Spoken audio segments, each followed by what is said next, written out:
Well, with a pile of tubing and some time behind the welding torch, our discount Dachshund is really starting to take shape.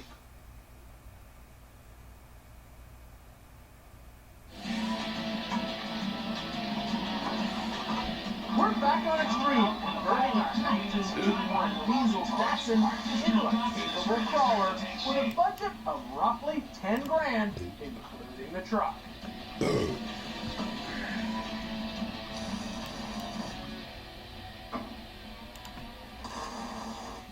I want to do some type of exo cage on this truck because cramming a roll cage inside of the cab is just going to make it really tight. But it's going to kind of be a hybrid type cage. It'll be an exo cage around the cab, but on the back of the truck, all the tubing will be inside the sheet metal and used to support it. I just think that will give it a lot cleaner look.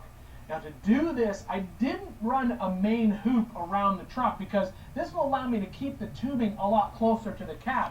A hoop will have the bend all the way up good and high. I'll have to push this tubing out pretty far. I want to keep everything... Fuck all this bullshit. A bunch of bullshit hanging out. It's hard to make them look cool, but what I think looks cool on any pickup truck is a chase rack. So basically that's what it does. He doesn't really show any more of it, I don't think.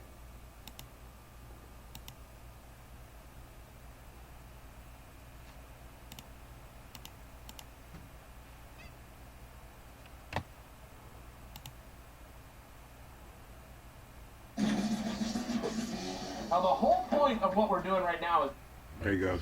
basically just to mock the entire front end into place. Just to get an idea of where the tube structure is going to lie. I obviously need to trim this hood a little bit more to give me some more clearance along the grill as well as to line the fender up a little bit better with it. If we were just building a tube buggy, I wouldn't have to do any of this, but because I'm building the tube buggy around a specific body, in this case, this 66 Bronco, I need to get everything put into place just so I can figure out where the tubing can go. Up next, laying the foundation for Project Bucket Bronco's tube chassis.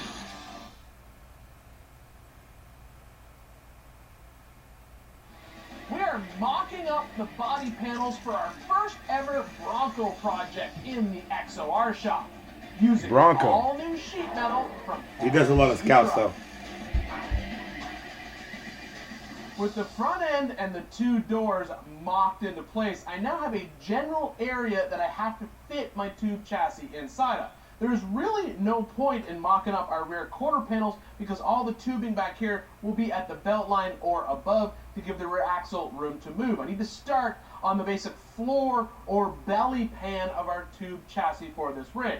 Now I know once everything's in place that I can come back 48 inches, almost 4 feet, and the buggy will be 5 feet wide at the belly pan. So with those two measurements, it's time to go to the frame table. Based on these dimensions, I need to spread the plates on the Strong Hand Tools welding table by alternating each plate to either side, prepping them for some fab work by cleaning the table with some WD-40 and Scotch-Brite pads. Once level, we are ready for tube. 1 3/4 DOM is cut, notched, and squared up on the table to create the start of chassis. By measuring corner to corner on our belly pan, we ensure that it is perfectly square before tacking each corner. Floor spreaders are then added that will eventually be the mounting points for our engine and transmission.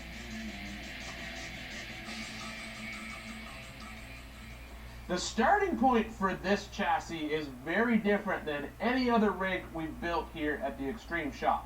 If this was a solid axle car, we'd start with 2 frame rails, kind of like we did with our rock bouncer. But because this vehicle is going to be an independent suspension rig, we start with basically a complete belly pan. What up? Ranch it up, Michael, Franklin, Trevor. What up, bro? We're watching some extreme off-road. We're going to be doing MIG and TIG welding, dude, and fucking building rock climbers, dude. Check it out. Over here. This rear tube is the mounting point for all of our rear suspension pickup points. Our trailing irons will go back here. And the independent front suspension subframe will go towards the front. Now the reason we do a belly pan instead of frame rails is because the drivetrain can sit up a little bit higher because the front axle doesn't need to move up and down. Anyway, I'm not supposed to show a bunch of that shit, but what's good, Michael, Franklin, Trevor? Man, subscribe to the channel, man. Smooth, have you subscribed? The next step in this process is to go over to our sheet metal mock-up, pull a few more measurements. I need to determine the height of the belt line as well as the overall height of our main hoop, and then start bending up some kickers. Do some make and take welding, some refabrication, fabrication vehicles. Making some fucking rock climbers, dude. I draw up straight the up. passenger compartment of the Bronco using VenTech Pro. The B pillars will be first. And once bent using the Edwards Manufacturing tubing bender, they are notched and dropped onto the belly pan.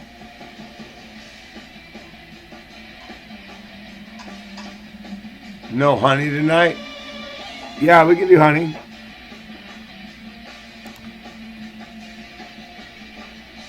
What up? Welcome to the Sketch Squad presents Randy's Beekeepers Cast with the bees.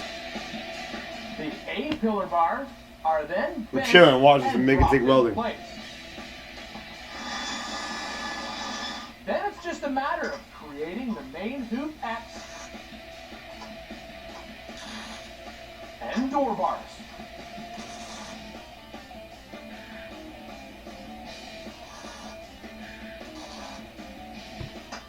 Chilling, watching a cool show, man. Tack in place the vent window. You want to guys ask about Q&A about honey? Go ahead and give us some questions and answers. We'll answer your questions, man. And with that, this is Randy's Beekeepers Cast. We're streaming from a 4G LTE connection. $50 a month. Dialing in the correct gas pressures to essential safety precautions, we'll cover all the bases of oxy-fuel torch setup. We're going to cover all the basics of oxy-torch fuel setup. And we're going to fucking be building some cars, man, on the street. This is going to turn into a whole MIG-TIG welding fucking fabrication site. We're going to do all kinds of shit. Before you can weld something onto your rig, you first have to tack it into place. And before you can tack something onto your project, well, you have to cut it out from some type of material like steel. So for today's we're going to start by having a look at some material cutting processes. We're going to start with possibly the most versatile and one of the oldest forms of material cutting. How you doing? That is the oxy-fuel torch. You gotta ask the that name oxy-fuel basically describes the entire package. We have two compressed gas cylinders. One is full of oxygen. The other is full of a fuel. Dude, I don't know who's deleting your messages, bro. I'm sorry that's happening. To create a small flame. That flame will heat up our base material to what's called the kindling point, and then a high I'll stop Nightbot from doing that. Oxygen blows through the material. That is what creates the cut. When it's time for you to set up your own oxy-fuel package, you really only have one option to choose, and that is what type of fuel gas are you going to use. I use acetylene because it's what I'm most comfortable with, but there are other options out there. You can use MAP gas, hydrogen, propane, even natural gas. The best thing to do is talk to your local welding supplier. Find out what fuel is going to be readily available in your area. You'll probably end up with only two choices, acetylene or MAP gas. Next, you will need an oxy-fuel torch set. Like everything's disabled in spam protection. Set from so I don't know. It comes with both regulators for oxygen and the fuel source. Not me, dude. Hoses, you guys being trolls. Regulators to the torch. I don't know. A torch body, a general cutting head, and often a welding nozzle, eye protection, and an igniter. Hooking everything up is very straightforward. The regulators are designed to only fit the tank they are made for, and the hoses are easily identifiable by the color, green for oxygen and red for fuel. Once everything is hooked up, you must check for leaks at all connections. We're doing a show about how to MIG and TIG weld. Joint is bubbling. Feel free to listen. Listen on in, ask questions about bees, beekeeping. We're here to help you weld and MIG and TIG weld. Create your own sandboxer this is flow pressure, or rock crawler. not static pressure. So after opening the valves on the tanks Open the fuel valve at the torch, but do not ignite the gas. Then adjust the pressure at the regulator and close the fuel valve. And do the same for the oxygen regulator. We're now ready to light the torch. With the fuel valve slightly open, we spark at the tip. We adjust the fuel valve until there is no soot or black smoke coming off of the flame. Then it's time to add the oxygen. We're looking for what's called a neutral flame, which is a long, single-colored flame with bright blue cones at the tip. If the flame is turbulent at the end, we need to add more fuel. And if there is a long, bright cone in the middle of the flame, we need to add more oxygen. Once a neutral flame is reached, test the cutting lever, and then we're ready to cut. With the torch held at a slight angle, the base material is heated until we see the kindling point. This is the lowest temperature where the carbon-based steel begins to burn. The cutting lever is then depressed, and the burst of oxygen creates the cut. While you're cutting, the heat in the material will help move the cut along, so pay close attention to your travel speed and torch angle while you cut. When finished cutting, turn off the oxygen and turn off the acetylene. Then close the valves on the cylinders and bleed the line. There are some specific safety concerns when using an oxy-fuel cutting rig. You need to make sure that you have proper personal protective equipment in place. Thick leather gloves, long sleeve shirt, pants, and leather boots. There's always a chance of slag or blowback coming off the workpiece, and that's just part of using a pressurized gas cutting system. You also may have noticed that I only opened the fuel cylinder a quarter of a turn when the torch was in use. That way, if anything ever happens to the torch and I need to extinguish the flame quickly, all I have to do is get back to the cylinder and shut down that valve. It's good practice to only open the fuel valve a quarter of a turn at all times. You also need to pay very close attention to where the hoses are. There's acetylene and oxygen flowing through here. You need to make sure that no slag or possible sparks from your workpiece are contacting this hose. Now, there's no question that oxy-fuel is not a very high-tech option when it comes to cutting. But considering its versatility, can cut many different types of material, and the fact that it's 100% portable in the shop and doesn't require electricity, it's easy to see why it's still a popular option. Up next, Project Discount Datsun gets some seriously low gears designed for heavy-duty hill climbing. That's cool.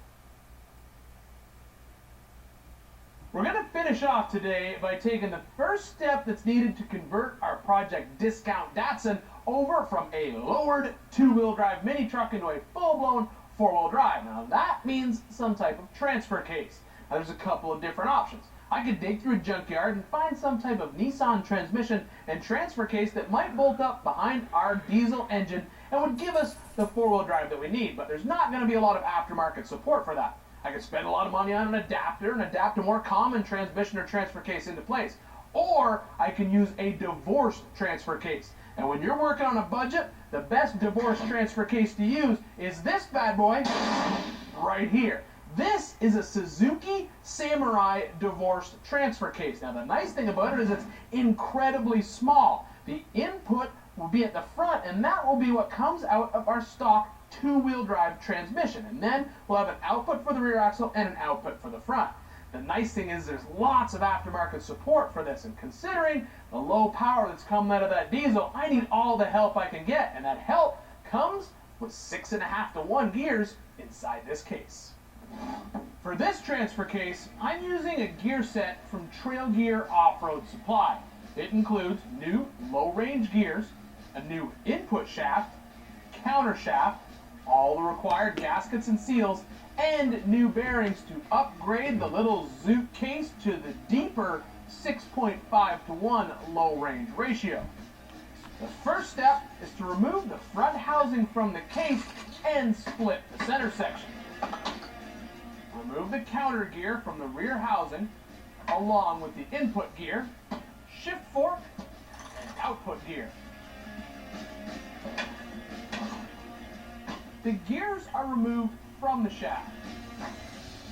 With the shaft empty, the cage bearings are reinstalled and lubed with grease. The new low-speed gear is installed onto the shaft, and the shaft is reassembled.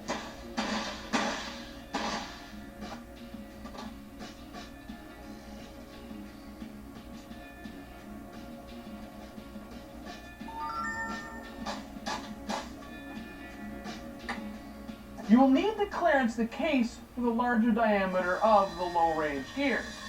With the counter shaft temporarily in place, mark the housing and grind where needed.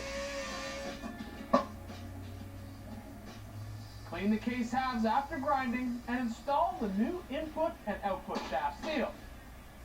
Install the output shaft, followed by the counter gear assembly. Grease the counter shaft bearings, and then install the input shaft. Use some bearing grease to hold the counter shaft shim in place on the rear housing. This guy's a genius. And reassemble the two transfer case halves. Followed by the front housing. And with this job complete, we now have a transfer case that will basically multiply our engine's output by 6.5. Now we need that multiplication to take advantage of the tires that I plan to install on discount Datsun. Now how are we doing on our budget? Well, the case itself, it took me a while to find a good one that was ready to rebuild. It cost me just over $200. The gears, well, they're just over $500. So we're probably going to say $800 total to rebuild this case. But the benefit of having this divorce case and not having to make a bunch of changes to the truck is well worth that investment.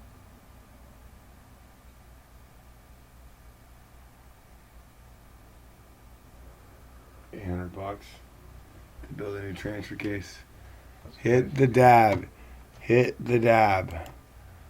Alright, you donate $1, I'll fucking hit this fucking pipe right now on stream.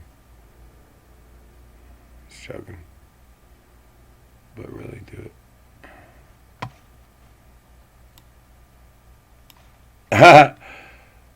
Alright, so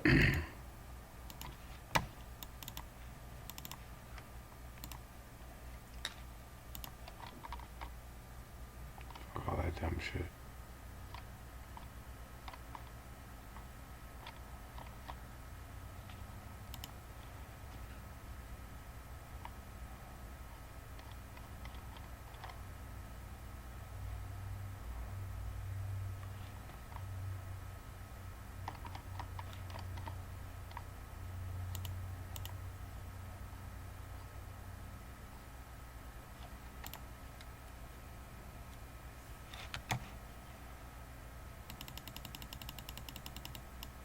Subscribe to the channel and I'll hit the dab, bro.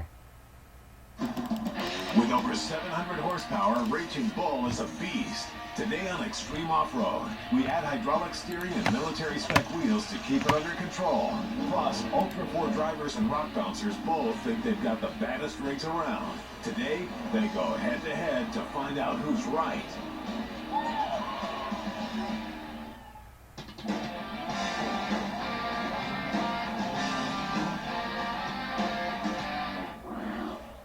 Getting real close to throwing on a welding hood and spending about 16 hours finish welding this entire chassis. But before I do, there's a couple of things I want to do. I want to get the tires and wheels in place just to make sure we don't have any clearance issues, and then we can go ahead and pull our frame off the frame jig. The last time we worked on this buggy, we spent our time building all of our body panels for the rig, cutting up sheets of aluminum to fit our custom designed chassis.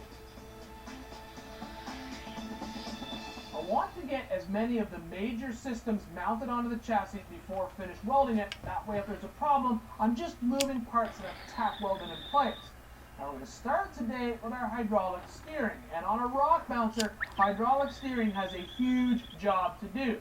Now PSC Steering has built a rock bouncer specific kit, and it has some key upgrades to it to make our system work better. It starts right here at the reservoir with a larger outlet to allow more fluid to float down to the pump. From that pump over to the orbital is another oversized hose to allow more fluid to flow through the system. Now that extra amount of fluid has a lot of work to do because we're moving huge tires, usually while they're spinning at a high rate of speed. So it works in conjunction with this 2.5-inch oversized heavy-duty double-ended ram. It's locked in place on the front axle with 4 mounting clamps for extra strength. Yeah. Now the key item that we're going to mount on our chassis right away is the orbital valve, and the kit comes with this plate to do it. But how we mount the valve is incredibly important. The valve bracket indexes off the lower dashbar tube, and it can be mounted 2 different ways. You need to mount the bracket with the flat face towards the valve, so the hoses can exit out the top to prevent air pockets from getting trapped inside the orbital. There are many different ways to mount a steering ram onto an axle. I'm just But on making a sure rock there's no bouncer, it needs to be protected because of hills. I'm just like making sure this. there's no stream notifications on my shit. So I am going to use an Artec Industries axle ram skid mount system to help keep our steering ram safe. Yeah, that guy built all that shit.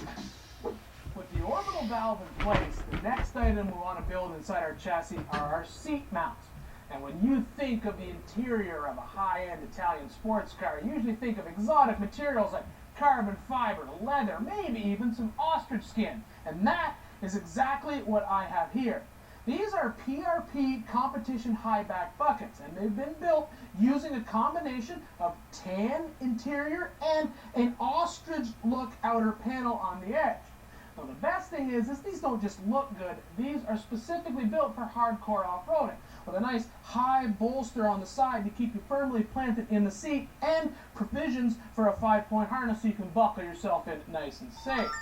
Now, PRP took it one step further, and they created what's called a baseball stitch all the way around. That just removes the piping from the seat and just... Are you Nazi? No, bro, I'm not blocking you, bro. With our Lamborghini Nightbot. rock bouncer. Now, when they ship the seats, they ship them in this plastic bag to protect them. I'm going to go ahead and leave the bag on this I'm not seat, doing that. so when I build the mounts, I don't make the seat dirty. God.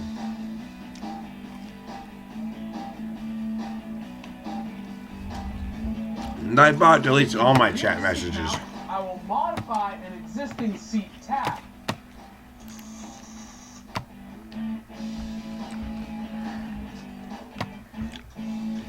For somebody else's, because I don't have any fucking options enabled. First, by creating a template and cutting it out of some 3/16 steel. No, come on, guys.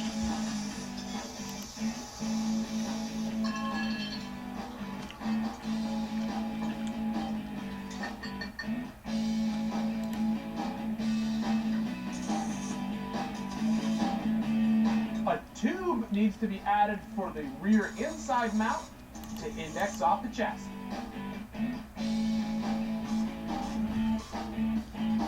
It's always hardest on a rock bouncer to build the seat mounts on the same side as the transfer case drop. In this buggy, it's on the driver's side. You need to make sure that there's plenty of room for the transfer case output and drive shaft to clear the front of the seat and go down to the front axle. That's why I didn't just run a tube across the front of this buggy for these front mounts to mount on. It would get in the way. Now, even though I made this nice, tall, sweeping bracket out of some good, thick 3/16 steel, it's still not strong enough for a rock bouncer. And that's why I'm going to add this gusset off the side of the chassis. Just You for smoke crack? You probably also No, noticed but that you I did must, not bro. build a mount for the front inside corner of the seat. And that's because it'll actually be mounted right off of the transfer case adapter with a small bracket when we put this buggy together for the last time. And that's okay, because if you remember, our drivetrain is solid mounted in this rig, so it's essentially part of the chassis.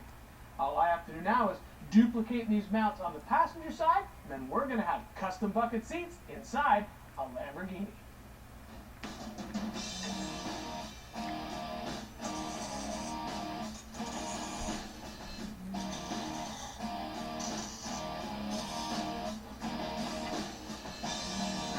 I can ban you though. If you want to talk about illicit drugs and shit. Raging Bull You can be steps bad off the forever, frame I won't jig stop. on 43-inch Bring your troll shoes, friends too. plus a heavy-duty So, back-to-basics dislike my shop channel. truck. Bring your troll friends to dislike my channel. Our Get goal banned. today is to get our Lamborghini rock bouncer off of our frame table and sitting on some tires and wheels. Now the tire and wheel combination that we've chosen is very specific. If you want to be negative in my channel, I'll straight up talk shit to you. And your mom and everybody around you will look at you like, you know, you're like, oh, what? Oh, we want to, oh, you know what, dude, just fucking go away. Very popular Fuck in the off. world of rock bouncing because of the tread design. It's a large open block, almost a paddle tire on the outside edge with these zigzags down the middle for lateral traction. Bye. Now the size is rather unique too. It's 43 inches tall. And the rim size is actually 16 and a half Fucking 12-year-old. inches. Now, why 16 and a half inches? Well, that's because rock bouncers run a very specific wheel. 16 and a half inches is the factory size of a Hummer H1 steel wheel. Now that wheel by itself is incredibly strong because it's built to military specifications. But once those wheels are surplused out of the military, a company by the name of Trailworthy Fab creates these extremely heavy-duty, all-steel rock bouncer specific wheels because rock bouncer wheels see a lot of abuse.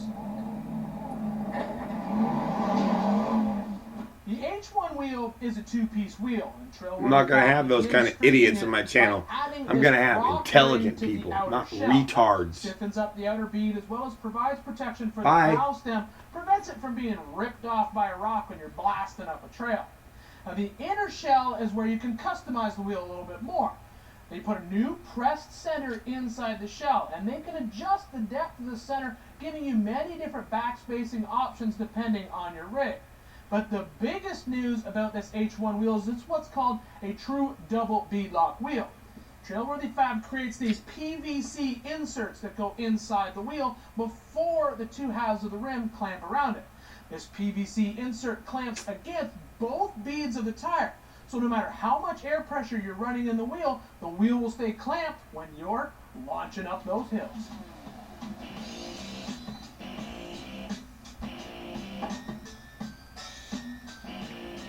Trailworthy Fab offers a bunch of different powder coating options for their wheels.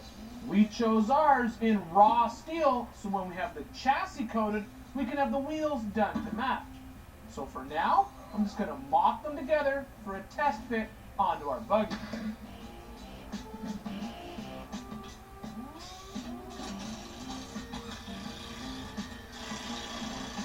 Our custom 14-bolt axles need a bearing spindle added to the rear.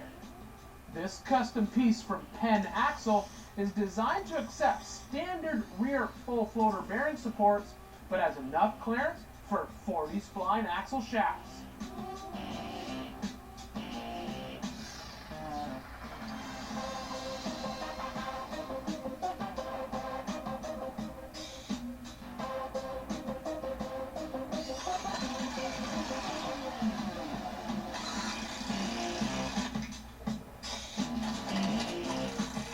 And with our tires in place, we can check for clearance against the chassis.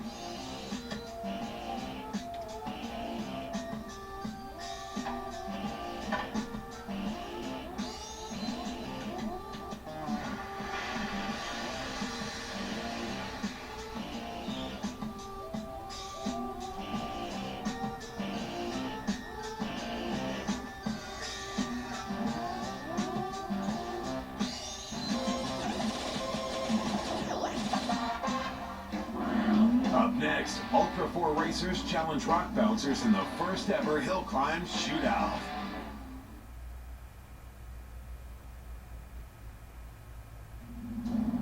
There has been a rivalry slowly growing in the off-road world between two different types of wheeling rigs. Ultra 4 cars and rock bouncers, like these from the Southern Rock Racing series. Ultra 4 cars are marvels of modern off-road technology, built to withstand the rigors of serious endurance racing in the desert and the rocks. Rock bouncers, on the other hand, are basically off-road drag cars. High horsepower monsters with huge tires that launch up steep hills and high ledges. Each type of rig is built for a specific purpose, but that didn't stop the arguments about which is tougher, cooler, faster, or stronger. And it didn't take long before the gauntlet was dropped at Superlift Off-Road Park in Hot Springs, Arkansas, for the first ever Ultra 4 versus SRRS shootout. But are these cars really that different? We sat down with two of the who's who of both types of racing. Fuck all that. I make one with and fucking Richie Keith 80-inch tires, bro. Their car. Travel up that Both have bitch. high horsepower engines. It's got an LS 7-stroke. It's a 454 small block. It dyno at 755 horse. The tranny, the Turbo 400. Behind it's a power glide 2-speed transmission. Both have tuned coil-over suspension. It's got a Pro-Am front suspension with box shocks all the way around dampening it, and it's got an idiot for a driver. Looks like the only big difference is that rock bouncers name their buggies. Name of my buggy is called the Flyboy. This is WFO, and it's wide frickin' open. They call it oversized. It's pretty big and bulky. And Ultra 4 racers? I don't know, I don't have a name. The crew at Superlift decided to use Donnie's Hill for the shootout because it's got something for everybody. For the Ultra 4 guys, a bumpy wooden straightaway at the head of the trail. And for the bouncers, a rocky off-camber section leading up to the finish line. I know, On the right? Ultra 4 side, the favorite might be Lauren Healy, who just a few hours ago placed first in today's Ultra 4 race. So we just got done with Ultra 4 race, and now we're going to go try the Rock Bouncer course, which is really steep course, really loose, and you got to be full momentum, every ounce of horsepower you can pick up and get to the top of the hill. As for the Rock Bouncers, BJ Allen looks promising. He's one of several drivers who's raced in both series. I actually love both of them. If somebody asked me where my heart was, I wouldn't even be able to tell you. The rules for the shootout are simple. Each driver takes 2 individual runs and the times are added together. Lowest time is your winner. First place will take home $5 grand. First place finisher from the other class, $2,500.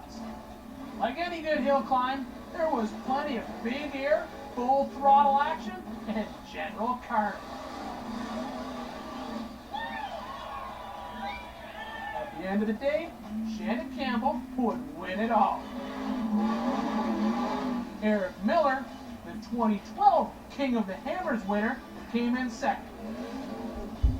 Although Ultra 4 rigs took the top 2 spots, Joe Lawson and his Rock Bouncer finished third. In fact, of the top 10 finishers, there were 5 Rock Bouncers and 5 Ultra 4 rigs. So instead of ending this rivalry, today's race will start a friendly competition between 2 of the toughest off-road rigs around. To me, we've all got similar interests, and we're out here to do the same thing, and it's just race day. Coming up, our diesel-powered Dodge is the perfect foundation for the ultimate shop You truck. fucking shit, bro. No, Not too long ago, I had to make a parts run here in the Extreme Off-Road shop. When I looked around at the vehicles I could take, my choices were somewhat limited. The crawler hauler, well, it's just too big. And the Ford Focus rally car, it's too small. And the Project Dirt Cheap Fun, well, as cool as it would be to take a custom rock crawler on a parts run, it's just not feasible. What we need is a shop truck. And I looked around at a bunch of different options, and I think I found the perfect candidate. This is a 2013 Ram 2500 Tradesman Edition pickup truck. Now, in a world where pickups are becoming more and more like high-end SUVs with air-conditioned seats and ostrich interiors and heated steering wheels, this truck is still built for people who get dirty for a living. Like any good work truck, it's got a diesel engine underneath the hood. A 6.7-liter Cummins with 350 horsepower and 660 foot-pounds of torque. Behind that is a manual transmission. Yep, a 6-speed stick with a low first gear. And no, you're not seeing things. That is an actual shifter for the transfer case on the floor. No magic buttons to select your gears in this truck. Rubber floors and cloth seats with a huge center console for storage, and also has provisions for an MP3 player to interface with the radio. Creature comforts? Well, it's got a couple. It's got air conditioning and power windows. All that you need in a work truck. A diesel engine exhaust brake and a trailer brake controller mounted in the dash. Our crew cab short bed version of the Tradesman has very good exterior styling. Aggressive raised center hood, large front grille really set this truck apart from the crowd. Driving the stick shift Cummins is very easy, with the majority of our torque available just off idle, makes shifting very smooth. The truck does ride like a truck, and that's a good thing. Like most heavy-duty pickups, the rear springs are designed to soften up when a load is placed in the bed or a trailer is hooked onto the back. Yes, this Tradesman is pretty awesome, but it still falls short in style to be our shop truck for the extreme off-road shop. What are we going to do? Well, we're going to fix it by making what is already a very macho truck even more macho. Shit, bro. And what are some of the most macho trucks on the road? Well, those are semi-trucks. This truck is a work truck. Semi-trucks work every single day. So we're going to tear this Ram apart, completely restyle it into a heavy-duty 3/4 ton pickup with semi-truck looks. This is Project Big Rig Ram.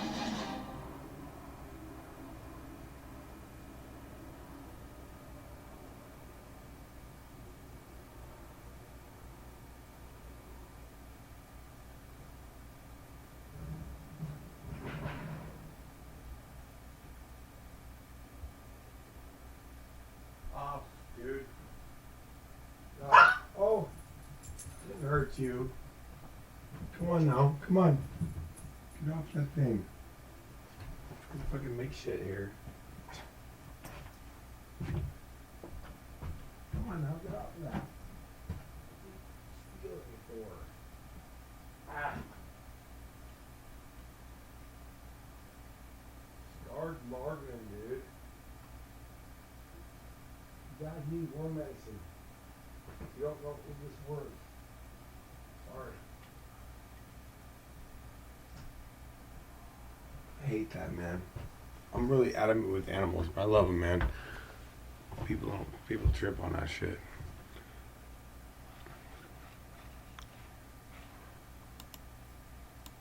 What we got?